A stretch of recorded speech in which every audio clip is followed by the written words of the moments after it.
We are awakening together. This is our weekly gathering we hold online. For more information, visit our website, awakening-together.org. We'd love to see you there. We are here for the weekly gathering, and I am the minister this week. I named this weekly gathering Cultivating Awakening. And you might remember a couple of weeks ago, Sharon Hepburn gave a weekly gathering and commented on not hiding our light under the bushel. And my comment at the end of her sharing was, I've actually seen this light shining and awakening together. I have heard people share things where I'm kind of like, wow, wow, what's going on here? Wow. And what I really felt I wanted to do was come and cultivate that. In fact, the description that I wrote says, at this Sunday's weekly gathering, Rev. Regina Dawn Akers will introduce a new inquiry guide designed to help us explore and cultivate our own awakening. Now listen to this sentence, because this is as true as it gets. This guide was inspired by the profound ripeness she is witnessing among the members of Awakening Together. Come learn how to deepen your journey and build on the shifts already occurring within you. So, that's a genuine statement that I see the ripeness here, and something in me just was like, let's cultivate this. And in fact, I remember during Sharon's weekly gathering, when I was commenting, I couldn't think of the word cultivate. I said, there's a word here that I want. I can't think of it. It was cultivate, and it came to me later, and I wrote it down immediately. So that's what we're going to be doing today, is looking at that inquiry guide. But first, let's greet one another on the board while Marisol plays Awakening by Deborah Pamal and Mitten. Thank you, Marisol. All right, so I want to share Awakening Together's statement of purpose and then the core value that I selected for today. Here's our statement of purpose. We are an assembly of equals joined in common purpose, awakening to one true self. Within an appearance of many faiths, many cultures, and many symbols, we seek to discern one truth and to rest in its embrace. And the core value that I selected today was our fourth core value. We affirm one true self as the only truth. We live this value, and this is why I selected it, this part right here. We live this value by embracing what is helpful on the path of awakening without idolizing any spiritual doctrine as truth. And I'm going to introduce a structure to you today. I'm going to introduce an inquiry structure. And what you'll see as I emphasize this structure is I want you to embrace what is helpful. You'll also see that I want you to move parts around if you need to, for it to feel more helpful for you. You'll also see that I want you to embrace the guide fully, and then as the time comes, let the guide go completely. So I'm going to be introducing a structure, but what I'm also going to be emphasizing is, although I want you to use the structure to the degree that it is helpful, I don't want the structure to become a crutch. That's a good way of putting it. So that's why I selected this core value. But before we get into that, we're going to go into our announcements. So this is where we get to move into the beginning of the devotional aspect of our service, and we're going to begin with a song. I just want to tell you a little bit about why I selected this song. It is Pompeii, which is typically sung by Bastille. This time it's sung by Bastille and Freya Writings. It's a very devotional sound compared to the usual pop song.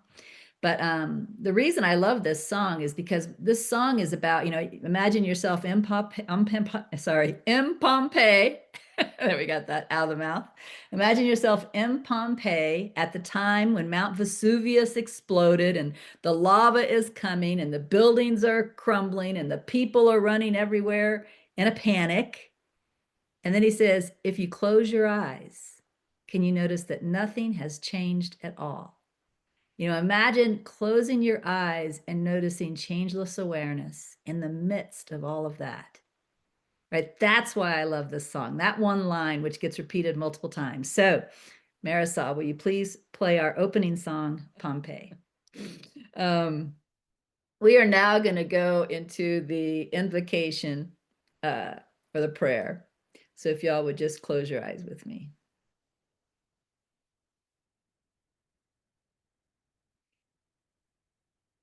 So the purpose of today's weekly gathering is not intellectual. The purpose of today's weekly gathering is to point us way beyond the intellect to the absolute, changeless nature that we already are.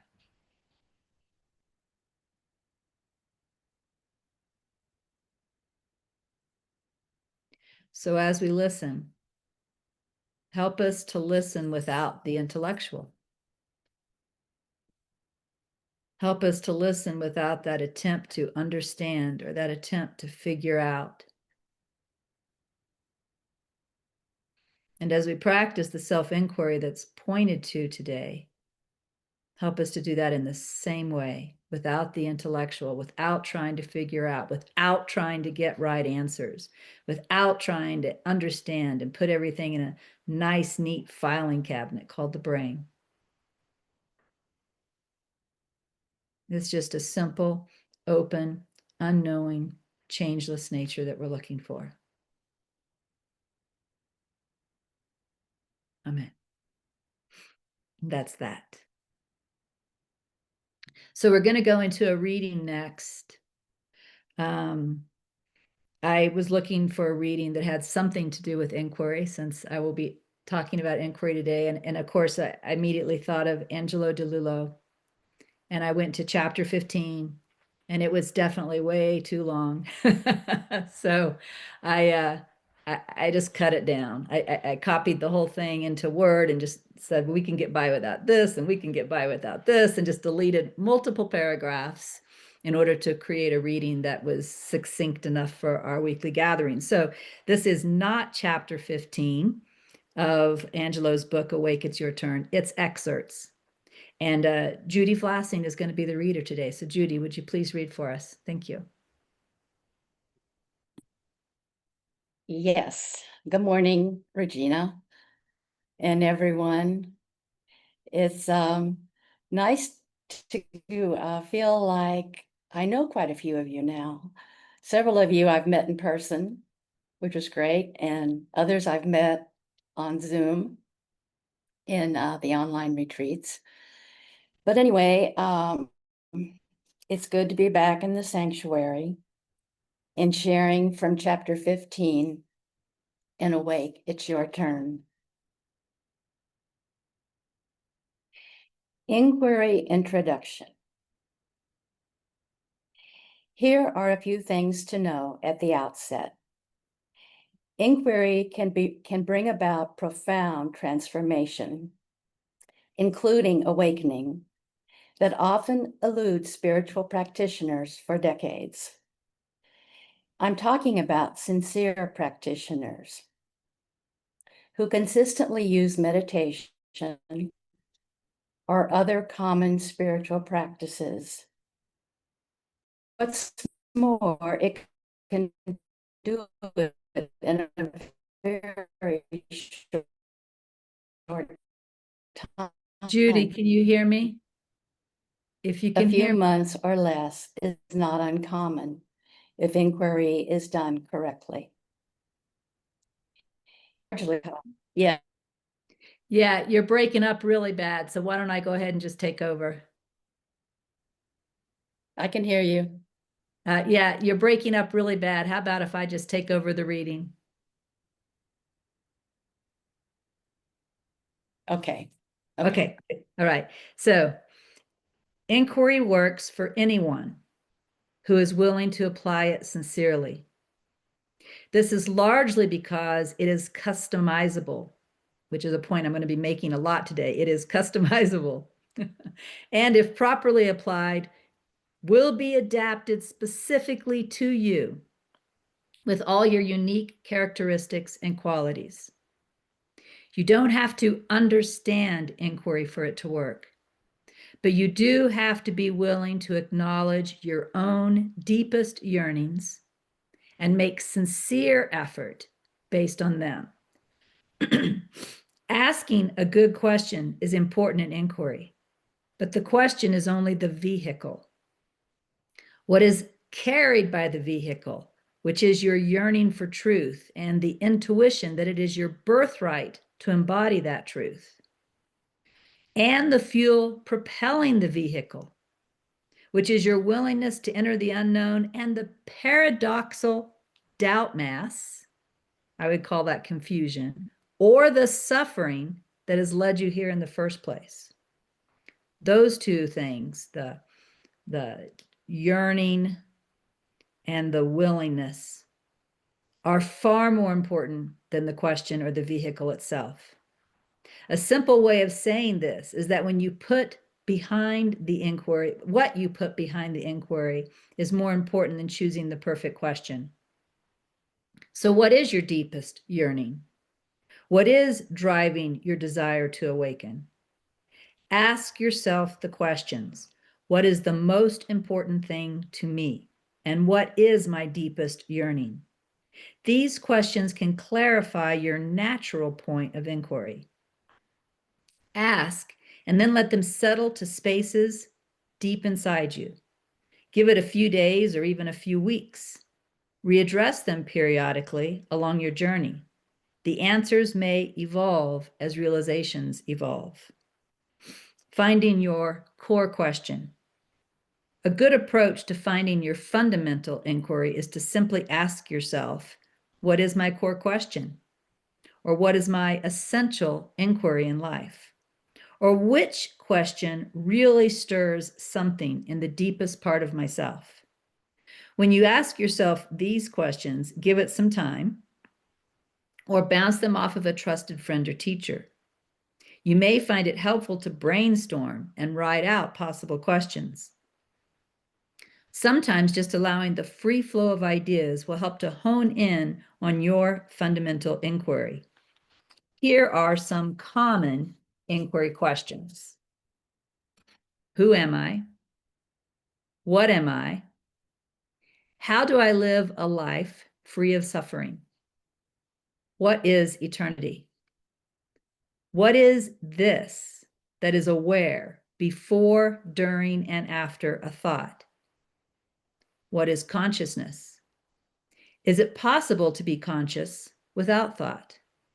Where am I really? Or sorry, where am I? Question mark. What is reality? What is true peace? What is the deepest truth of this moment? Who is observing thoughts? Who is aware of this experience? What is sound? Who is hearing the sounds? Who is feeling the sensation? How to ask the question. Just simply ask the question with all of the curiosity you can muster in the moment. Ask it as if it is the most intriguing question in the world, because it is. It's okay to say it out loud, but it's not necessary. You can simply ask the question internally and then look, but not for a thought answer. If you're able to keep looking and keep that curiosity after asking the question, then great, just keep on. If you find yourself distracted, lost in thought, or off task, then just ask the question again with curiosity and look where it leads experientially. At first, it may feel nothing is happening. With a bit of practice, you will start to notice a small gap between asking the question and when the thoughts return. This is exactly what's supposed to happen. Inquiry isn't something you're supposed to think about. Its purpose is to lead you into direct experience. There is no need to repeat the question over and over robotically. If you find yourself doing that, then take a break. When you return, Remind yourself to ask with curiosity and willingness to direct your attention into the immediate experience that reveals itself after the question is asked, whether or not there are thoughts there. The real magic of inquiry begins after the question has been asked. Although it's largely out of your hands at this point, it's important to acknowledge that this phase, after the question has been asked and released, is where the true work is done. This acknowledgement comes in the form of your attention and your regard for the process itself. It's the most important part of inquiry. Your job now is not to get in the way of the process. A very smart friend of mine put it this way. It's like when you're going in for surgery. You have two jobs. Don't move and don't try to be the surgeon. So from this point on in the process, your job is to surrender the inquiry. Here are the qualities of surrendered inquiry. Non-conceptual. We are never looking for a conceptual answer. Anything you could write down or speak in words is considered a concept. There is no need to think about what inquiry is teaching us. The whole point of inquiry is to lead you into non-conceptual, immediate experience. Number 2, suspend judgment. Once we start to recognize the feel of non-conceptual experience, we might still feel like we're wrestling with our experience to some degree. This is caused by our habit of constantly evaluating and separating good experiences from bad experiences. With inquiry, you can give that discriminating mind a rest. If it seems insistent upon wrestling with experience as if trying to find the right one and avoid the wrong one, you can affirm, in inquiry, there aren't better or worse experiences. There are only experiences. Find the sweet spot. There is a magical middle ground between intention, which is wanting to know truth or wanting to wake up, and surrender or yielding, which is letting yourself be overtaken by the experience. When you don't overemphasize either of these aspects, you'll find inquiry to be nearly effortless and enjoyable. Number 4, if attention moves into the senses, that's perfectly okay. If you find your attention going to the sounds in the room without labeling or contemplating them, that's not a bad thing. If you find your attention moving into the sensations in the body, then by all means, let it rest there. Number 5, let go of the need for an answer of any kind. This is an extension of the caution against looking for conceptual answers. It may seem counterintuitive that we ask a question with a burning desire to know truth, and then let go of even the expectation for an answer in any form. It's okay if this isn't intuitive at the outset. Over time, it will become clearer. What happens is the openness and the non-judgmental investigation of our immediate experience becomes deeply enjoyable.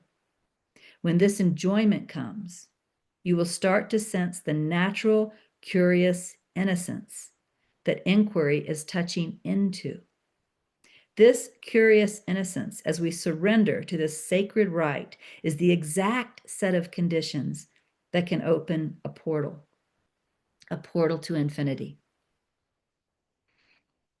Don't strain or struggle.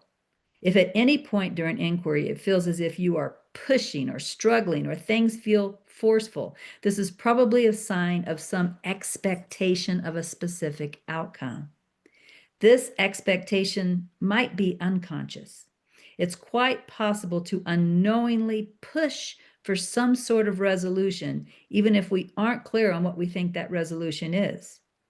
If you are feeling this sense of pushing for an outcome, you can ask, Is there something I am expecting out of this right now?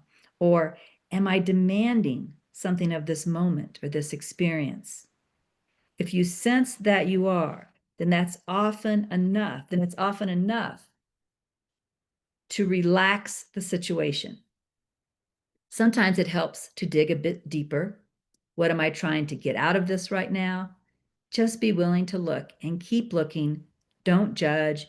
Don't pick and choose. Don't throw anything out. Don't try to add anything. Keep looking until the looking is all that's left. And that looking is non-dualistic, meaning intimate beyond compare and thoroughly satisfying. Natural inquiry. When we begin inquiry, we can't help but look for and expect certain types of experiences. We all come with our preconceived notions about what it might be like when we are more awake, more clear, more whatever. After some practice, we begin to realize that all of that is simply the busy mind doing what it does best, making thoughts.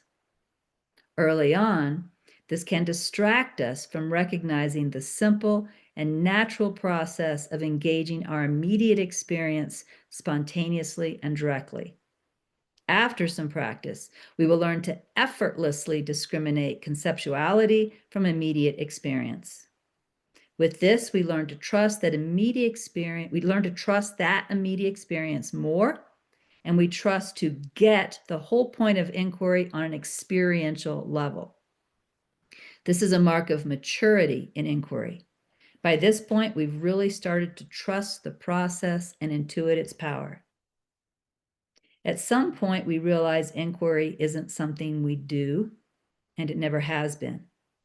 It's much more something we are, or rather, it's a radical immersion into something sacred, wondrous, humbling, and rather intimate. We begin to enjoy occupying this mysterious space, which isn't just available during silence and meditation, but is now recognizing itself in the moment-to-moment flow of life, regardless of the activity or circumstance. What a blessing to need nothing and have immediate access to this intimacy with everything. Life takes on a radiance, richness, and depth we had never known. And the inquiry continues, now of its own accord, and the mystery deepens.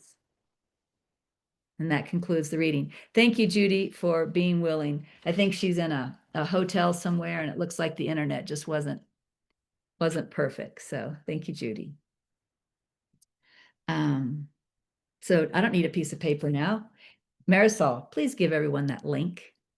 Marisol is going to give you a link to a guide I wrote called Living Inquiry. And what's interesting is I didn't set out with an intention to write a guide. I think I mentioned to you all that I was just brainstorming a list of questions, and I was. And then, curiosity arose, how do we put these questions into maybe a structure? And in the end, this 19-page guide was written, which I actually consider short, because if you'd seen everything that was coming to me, this could have turned into a book. But there wasn't time between, when this started happening and the weekly gathering. So I discarded lots of thoughts that came that could have been in the book and left it to a pamphlet. I would like you to maybe click on that link so you can follow along. I'm also going to share my screen.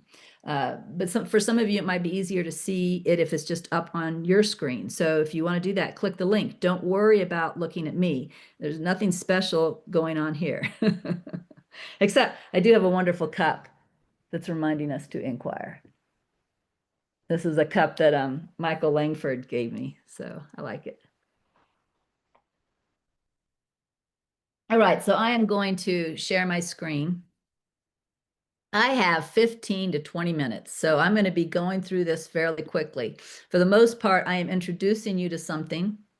then I'm going to ask you to continue on your own. This is an introduction. And because I knew that I would have a limited amount of time, I went through this inquiry guide on my screen and I highlighted stuff because I just won't have time to cover everything.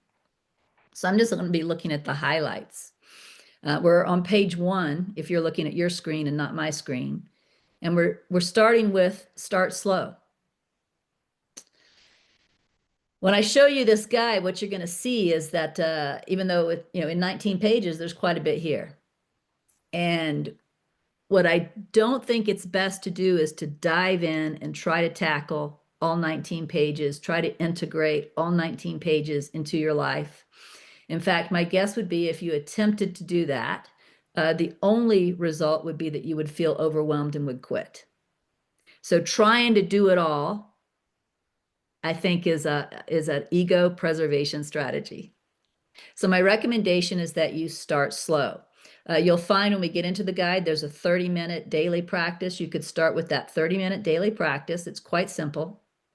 And then there's also some daily living practices. You could pick one of those, whichever one you want to pick, whichever one resonates best for you, and just start there.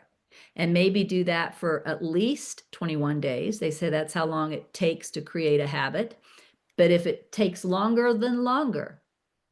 When you get to the point where you feel like you have that foundation going in your life in a somewhat natural way, then you can start gradually introducing other practices. So that's my recommendation for success, is to start slow, take it slow. My next recommendation, which is also on page 1, is to follow intuition. A structure got created here, but this structure is not a precise prescription. It's not a technical procedure. You don't have to follow it step by step. In fact, if you can imagine it as a stack of blocks, just imagine as a stack of children's blocks. You can take out one block, you can move one block from here to there. I want you to play with this guide, and I want you to follow your intuition as you play with it. I want you to change it up. I do not want you to feel married to the structure. You're also going to find, even though I brainstormed a pretty decent list of inquiries, I have seen in my own mind this week inquiries that aren't in the guide. There are inquiries that are going to spontaneously arise. And when that happens, I want you to trust what's spontaneously arising in your own mind as an inquiry. So the guide will kind of kick off the ball, right? Kick off the ball of inquiry. But then that ball is going to take its own motion, and you have to trust the motion that it takes. In the second paragraph under follow intuition, I said, let the guide serve you rather than becoming enslaved to its structure. And I italicize that because I really mean that. Follow your intuition foremost. One thing I'd also like to say at this point is I actually recommend reading the entire guide, just reading it from beginning to end, at least 3 times before you begin practicing it.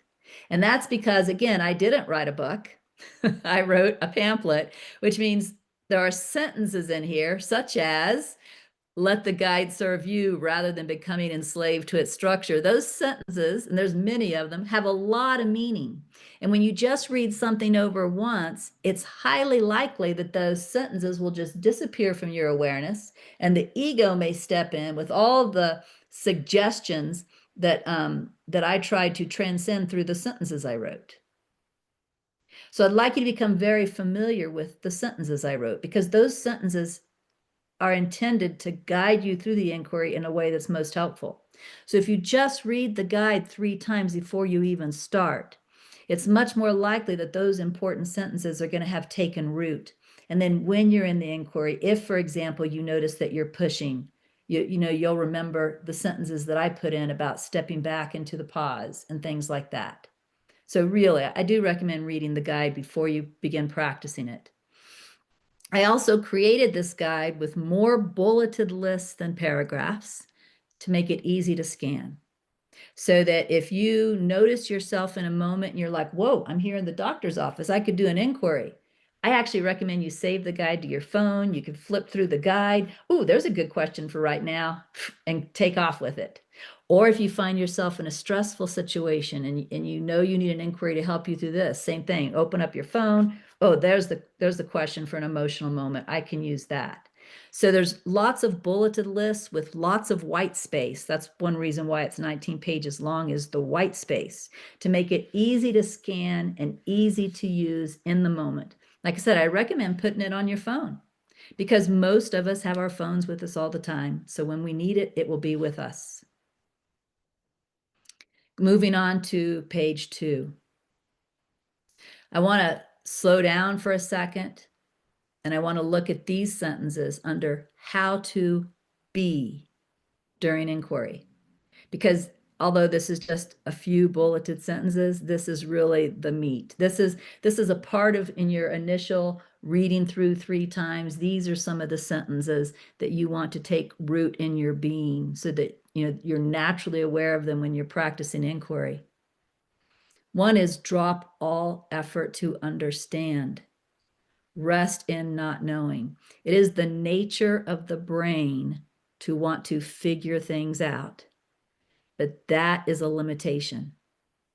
So we don't want to figure things out. We don't need to understand. We want to be very, very happy to not know what we're doing, not know what's supposed to happen, just not know.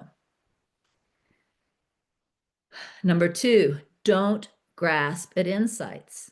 Let them arise and pass naturally. You will have insights. Like I remember one day when I was practicing inquiry, and it's hard to say this in words because the words kind of screw it up, but it's like I heard a bird, but that wasn't there yet. I heard a bird and I was completely one with that sound. And then I could see, as these thoughts came in, outside, meaning outside the window, bird, I hear. And then I watched as I separated from the sound. I could see that whole thing. First, I was automatically one with the sound. There was no separate me, no separate sound. The concepts came in, and the awareness separated from the sound, so it became the witness of the sound. But that didn't continue for the rest of my life. That was a momentary, very helpful experience that happened during inquiry. But the experience rose and the experience fell away. What we tend to do is want to grasp to it. Every time we hear a bird again, we want that to happen again. That tendency needs to be let go. So don't grasp at insights. Let them arise and pass, because that's going to happen. Rest in the pause after the inquiry, or after asking the question, before any response arises. That space, as Angelo said, will get longer and longer and longer. In the beginning, it may be very brief. The mind may kick in immediately. I got a party going on outside the window here, jackrabbits and deer and antelope. So they're everywhere. They're having a party in my yard. Anyway, sorry, I'm so distracted by them. Rest in that pause, rest in that quiet. When you ask your inquiry, no matter what it is, we'll just go with, what am I? For some amount of time, there's nothing. That's where we want to be. That's our goal. That's our aim. So when you notice the nothing, instead of looking for, oh, what's the answer, which brings on something, learn to rest in the nothing. And the nothing will become more and more. Be the space in which the questions and the responses appear. So again, you probably won't be able to make the nothing last, which might be what you want to do. Again, that pushing, make the nothing last, make the pause last. So as the question is asked, as the mind starts talking or whatever, attempt to stay the space, stay the awareness that all of this is happening in, just Focus on being is another way of saying that. When the mind offers a question, you can ask, who sees this or what sees this? That kind of moves attention away from the answer back into the space or the pause or the silence or the beingness, whatever word you want to put on it. This one is really important. Allow questions to work on you rather than you working on them. Again, we're not trying to figure out anything. We're not trying to make anything happen. We're not trying to cling to anything. We're not trying to push anything away. We're going to trust this process. We're going to ask the question and then trust that, for lack of better words, something divine is taking over, not me, right? So allow the question to work on you rather than you working on them. Be patient and kind with yourself. This is not a race. This is not a test. And if there is frustration, restlessness, boredom, or anything like that, and you know, if you're doing this, there will be, just notice their appearances and awareness. Notice, for example, that you asked the question, there was a pause, there was some mental chatter, there was asking who sees this, there was another pause, the mental chatter came back, then some judgment arose, some frustration. But notice this is all happening in awareness. It's all coming and going and flowing, and you are the constant awareness. The sacred commitment. This is very similar to something Angelo wrote, which I thought was funny because I wrote this before finding the reading. Approach each inquiry session as the most important thing you could possibly do, because it is. You know, so take the time to get in touch with your desire to really ask these questions and really step into that direct experience. Don't just do it mechanically, right? Don't do it robotically, as he said. All right, so I'm going to have to speed up now a little bit. But again, you have this guide. You can go through it on your own. But I want you to notice I did create a 30-minute structure. This is a good place to start. It has an opening in which you're just settling into being aware, maybe watching bodily sensations, asking who is aware. And then after that, notice it says choose one of the following options. So you could work on what I called foundation by asking these couple of questions, any similar questions that arise.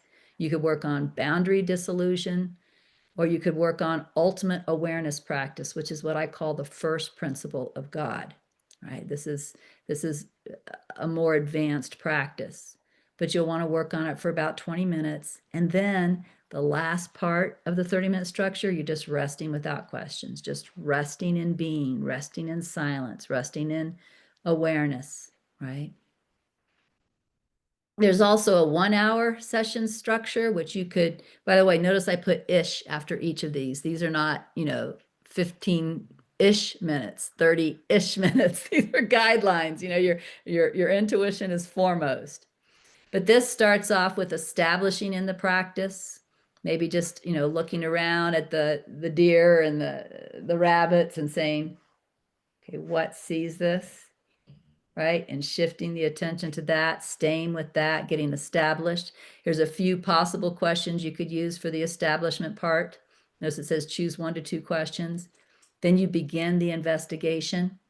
Now this says choose 2 questions to use during this time frame. And my recommendation is that you pick the questions out before you start the meditation and you actually kind of write them down so you can quickly glance. It won't mess up the establishment. But if you have to go through here and think about which questions you want to pick now, that's going to mess up the establishment, right? So you pick the questions in advance.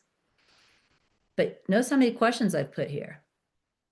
You should be able to find something that resonates with you every day to spend 30 minutes with. And then after that, it moves into the ultimate awareness pointing or the first principle pointing. And again, I would pick your question in advance. You shift into that, and then you shift into the resting without question. See, these are just structures. Also, I want to point out, let's say you love one of these questions and it isn't in the 30-minute practice option. Well, take it there. That's what I meant by blocks. There's a question in the 1 hour that you love, but you really only want to practice with 30 minutes. Well, take that question out of the 1 hour, put it in the 30 minutes and practice with it. Play with this, right? This is something on paper to get us started. But you need to find your own rhythm of inquiry. So play with this. Feel free to move things around. Here are some tips, which I'll let you look at later. Remember to, for these shorter practices, meaning 30 minutes, an hour, 90 minutes. I then have a structure for a multiple hour practice. This is for when you want to spend like a half day in meditation, 3, 4 hours.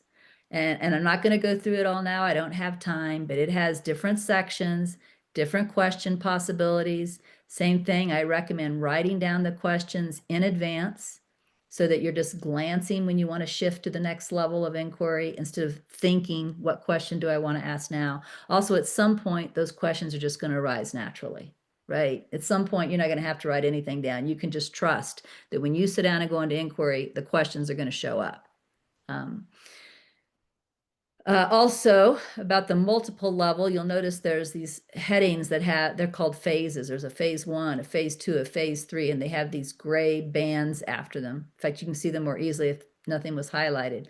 You can actually take breaks at the beginning of each phase. So after you finish phase 1 and you start phase 2, you could go to the bathroom, get a drink of water, come back. The only thing that's important is that the breaks are silent and that you don't do anything else during the break. But as we all know, if you're sitting here with a full bladder, or if you're really thirsty, or your stomach is growling, that can be distracting. So you can get up, take care of those biological needs in silence, just do what needs to be done, come back and continue. And you'll find that works well with these longer practices. I also want to point out there are extended practice session tips at the end. This is when you're more likely to see the frustration, the restlessness, or the boredom. So notice they are temporary appearances. Also, remember to use all questions as prompts to lead you to rest and awareness. You're not doing, you're not pushing, you're not trying to make something happen. And again, if any of these questions are exciting to you, feel free to take them to the shorter sessions. You don't have to wait till you're in a half-day session to try out these questions. In fact, maybe you'll never do a half-day session. So scan it, see a question, take it to a 30-minute meditation, right?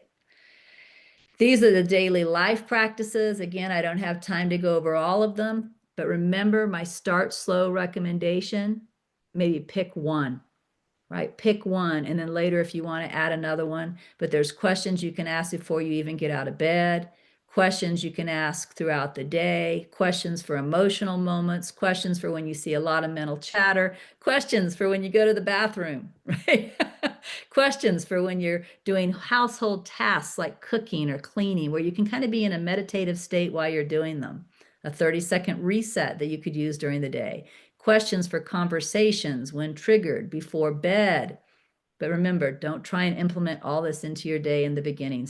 Pick one, start with it, then maybe later you add another daily practice and you've got a couple things going, right? So that you're inquiring throughout your day. The last part of this guide, I'm going to have to go through again very quickly, but this is all intended to help you with the challenges that can occur as you are genuinely awakening. I have questions that will help you work with resistance, what to do with the mind, the attitude or the way of being to have when it seems like you're practicing inquiry, and nothing's happening, how to handle insights. And remember, I have here, don't grasp at it. I mentioned that already. The importance of stillness when the stillness, the quietness is getting more and more, the mind will start trying to fill that up. Just, realize that it's the stillness that we want to focus on, not the mind, right? These pauses are not a break from the practice. They are the very heart of the practice itself. The deepest secret, I'll let you read that on your own. Maybe that will make you curious enough to read the guide. Beyond the map, this is when you start moving from inquiry to being the living embodiment of the silent awareness itself. This is when you are living, being, and trusting what is, and me doing is falling away. We often hear people talk about, I am not the doer. This is a process of recognition that occurs as the ego begins to fall away. It's not that the ego is not the doer, right? I am not the doer is a process of recognition that occurs as the ego begins to collapse. And that's what this is about. And then we have a really nice section about what to do when you start panicking, feeling afraid, because guess what? When these structures that we have built for our own personal comfort begin to fall away, that can happen. So here's a section about how to be with that, how to be with the fear of self-dissolution, what to do when everything feels destabilizing. And in fact, if you've read something like The Experience of No Self with Bernadette Roberts, you'll see that as she was going through the final awakening to what I call the first principle of God, there were a lot of destabilizing moments. And by that, I mean fear and uncertainty. And it wasn't like, oh, I'm awake, bliss and peace. That wasn't her experience. And there's even one point where she says in there, all I could do was focus on cutting the carrots. Well, you'll notice that's one of the recommendations. If daily functioning becomes difficult, focus on practical activities, just like she naturally did.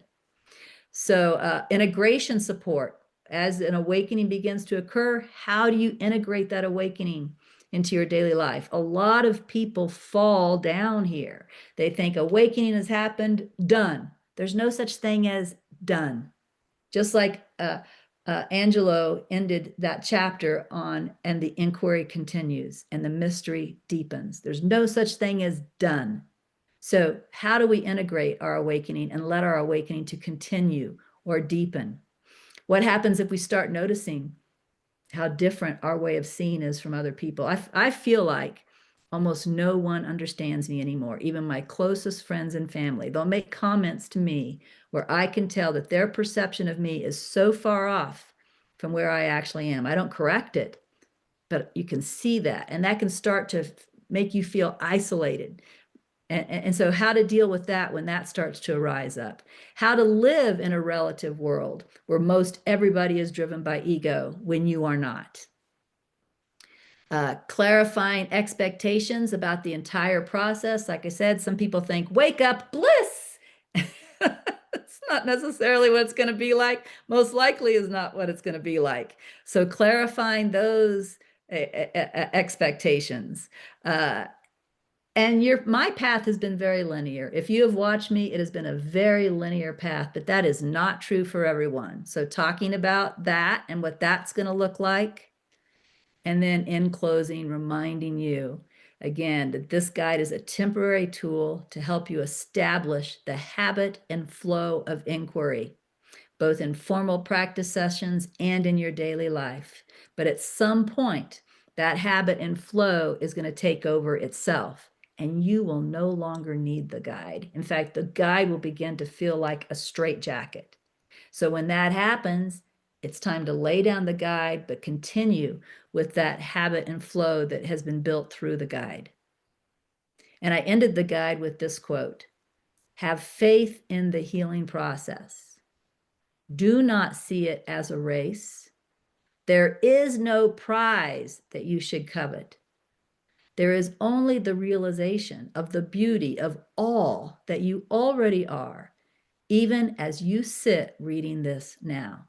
And that is from NTI 2 Timothy chapter 4. So that was a whirlwind tour of a very short 19-page guide that really is for you. And like I've emphasized, experiment with it, practice with it, move things around, take it slow. It's a toy. It's a toy. Play with the toy, right? But do read it through 3 times before you start doing that, okay? So that the little nuances that I stuck in there that I want to take root, let those little nuances take root. Because otherwise, the ego can actually take over the inquiry. And we don't want that to happen. All right, so I talked as fast as I could, but we only have a little bit of time here. Why don't we move into our next song? Of course, if you want to donate, especially since you received a gift today from Awakening Together, if you want to donate, please follow that link that Marisol is giving us. Marisol will play a song and we can just sit and be still because there have been a whole lot of words in the last few minutes. Thanks, Marisol. Okay, and I noticed that there's a little bit of talk about where you'll be able to find the guide, and I'm sure Rhoda will let you know where she posts it. She'll probably do a post to let you know where it's at. But also, I've asked Marisol that when she posts the audio of this homily, that she posts a link to the guide right in that post. And I've asked that when they post the video in YouTube, right at the top of the description, they post a link to the guide, because I really want everybody to be able to have the guide, use the guide. And we're out of time. So there you go. I hope you enjoyed the guide. Thanks for coming today. Bye. You've been watching our online gathering. It happens weekly on Sundays at 10:15 a.m. Eastern Time. To join us live in the sanctuary, visit our website, awakening-together.org. You'll want to click on Online Sanctuary in the main menu, and then in the drop-down menu, look for How to Enter the Sanctuary. Right there at the top of the page is a clickable link. We'd love to see you in the sanctuary and join with you in fellowship. Thank you again for watching. Also, please know that if you'd like to stay connected via the Awakening Together channel here on YouTube, you can subscribe and hit the bell for more notifications. We hope to see you in the sanctuary.